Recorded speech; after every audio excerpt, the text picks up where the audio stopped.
Welcome, Mr. David Letterman.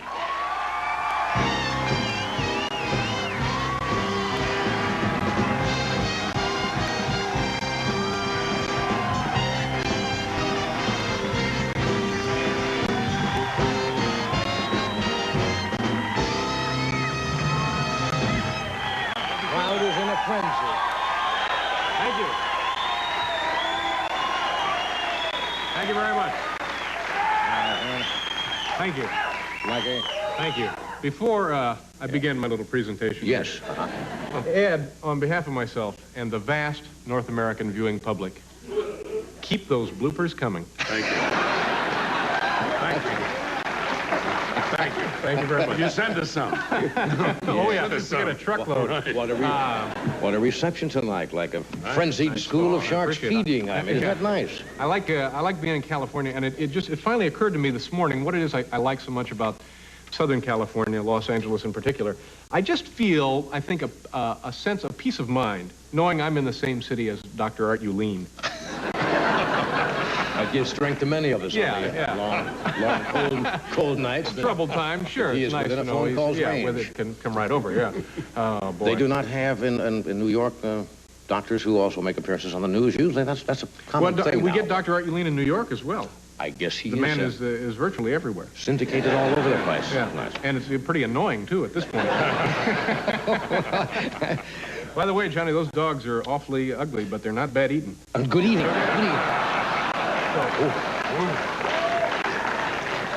You gotta have somebody who knows just... Really hot. Yeah. Oh, my. That's a dangerous joke. You know that. You make a joke about cats or dogs. No, I know. And then you get they're crazed about sure. that. See, I'm not a cat lover. Why is that? Because cats, damn them, won't do anything. They don't like anybody. They don't like each other. They don't like they won't do... I want a dog. When I pet an animal, I want him to jump, run, lick my face, do something. You feed a cat, he all over and sits there. I want action. You want a little something for your money. That's right. A little Run for my money. A little I've something gotten for your very little. investment. I want an animal that does something. So, now your dog is not exactly one of the great, I mean, it's a nice dog, but Bob's his I name? have two dogs, yeah, I have two dogs. You know, a lot of times I come on here and I'm always whining about dogs, but it just turns out I got a pretty good dog story here that happened the other day. It's true. I'd like to share it with you if you don't mind. Of course not. We have nothing planned. Okay, go ahead. Does Dick get on your nerves at all? Not at all. During rehearsal, do you have Not to play at all, Raider no. record or No, anything? it's like you and Paul, almost holding hands. Anyway, the other morning, we're in bed. We're just in bed. Let's let it go at that. And it's about 5:30, and the dogs, Bob and Stan, are sleeping on the floor. There's some kind of disturbance outside. They get up, and we have to let them out. Bob and Stan are now outside. So we go back to bed, and about 20 minutes later, we hear a splash. You know. Now, this, by the way, is an indication that dogs are not as smart as you think they are, which also should be obvious the first time you see them drinking out of your toilet. But you forget about that. We'll cross that off. Yeah, you get to live with it. So we hear a splash. Right. Now, at 6 in the morning, you don't think too much about a splash in the swimming pool. I mean, you know the neighborhood. It could be a branch. It could be a tree. It could be a drifter freshening up. It could be anything.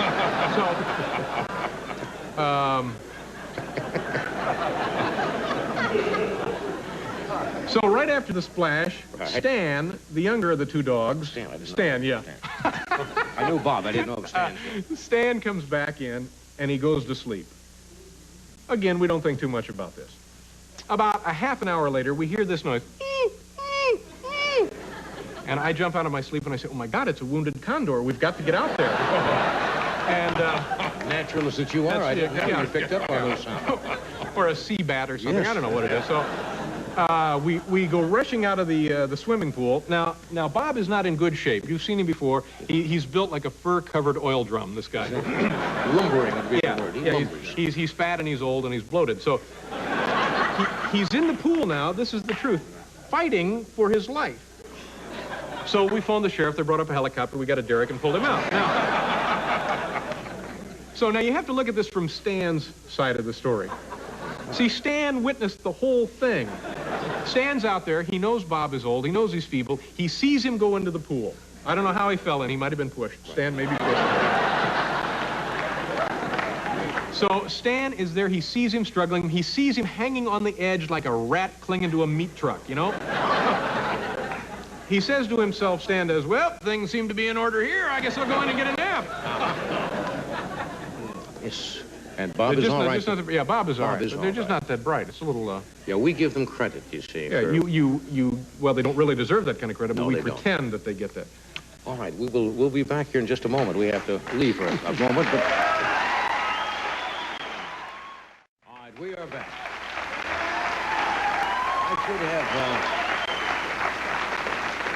I should have known you were in town, even though I did before I came to work, as I drove in today. You cross over here as you go by the guard, there were lots of people with their dogs. Right. I assume that's auditioning for your show this coming week, next week? Let's hope so. Let's hope that's what they're doing. Let's hope we're not restaffing. Yes.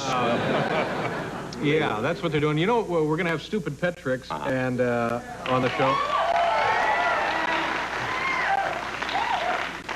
I feel like a jerk saying, thank you very much, thank you. Thank you so much. Yes, we're awfully, thank you. Like the Nobel Prize has just come your way. And you know what else we're doing? Yesterday and the day before, we spent out on the streets of Los Angeles doing some videotape things that we'll use on the show. That could be dangerous. You could be picked up, you see. People don't go out on the streets in Los Angeles and walk around like we do in New York. We had an interesting experience. In fact, in the 3 years that we've been on the air in New York, people tend to be very nice, which you would guess maybe in New York you'd have some trouble. But yesterday morning, the first location we went to, we just barely had the camera set up. And out of the corner of my eye, my peripheral vision, I see a woman sort of walking toward me. And I didn't think too much about it. She looked peculiar. I'll say that. She looked like the kind of person whose life ambition was to do odd jobs for Gallagher. So she comes over and she says, "You're David Letterman, aren't you?" And I said, "Yes, I am." And she said, "Welcome to California. I know you're not here very often." I said, "Well, that's very nice of you. Thank you very much. I appreciate the sentiments." And she said, "Can I talk with you a second?" Now, 90% of the time when somebody says this to me, it's usually regarding stupid pet tricks. You know, they say, I have a cat that gargles, or we have a canary who thinks he's a chamois. We'd like to come on and polish a little car. So I said, sure. And she says, you know, whenever I see your show come on, she says to me, I can't switch it off fast enough. And so now, like a jerk, this is me, I say, well, thank you. I'll tell the network. You know, like I'm turning myself in here. And she says, well, you don't need to do that. I've been writing them letters ever since you've been on the air. So I'm really feeling good about the day at this point. And I said, well, if you'll excuse me, we have to get back to work. And she said, what? Just a minute. She says, you don't understand. I can't switch your show off fast enough. And I'm thinking, well, what does she want from me? Ways to switch it off faster? Forget the on-off switch. Just jerk the plug out of the wall, ma'am. Or here's what you do. Have your husband stand by the set. You go down to the fuse box. When you hear the theme music, he'll give you the signal. Throw the lever. That'll cut it off. Call the power company at 1229. They pull the plug. You'll never get it. So it was a little disarming. That's kind of, They mean well. Yeah, they mean well. I don't know if she meant well. Of course she does.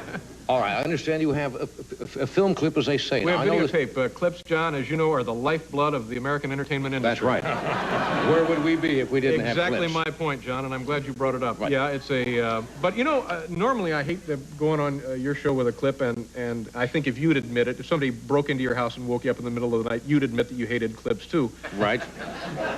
By the way, has anybody ever done that? Broke into your house in the middle? Once, only once. Anyway, what we have here tonight is a piece called Dog Poetry. Dog poetry. Thank you again. Thank you very much. Thank you. Thank you very much. Bishop Tutu applauding up there.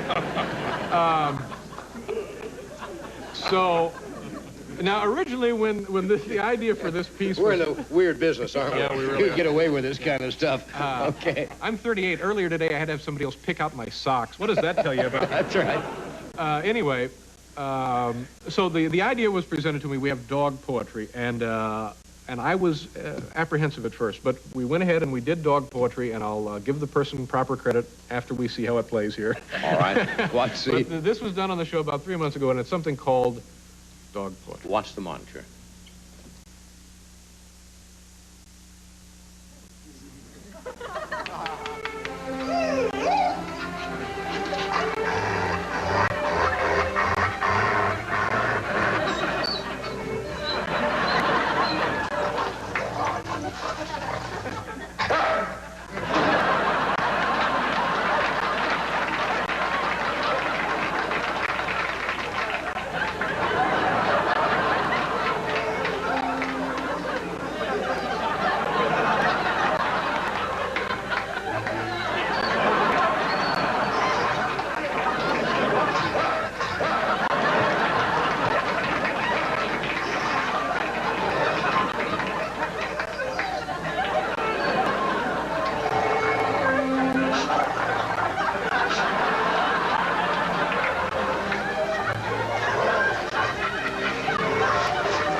sentiments exactly.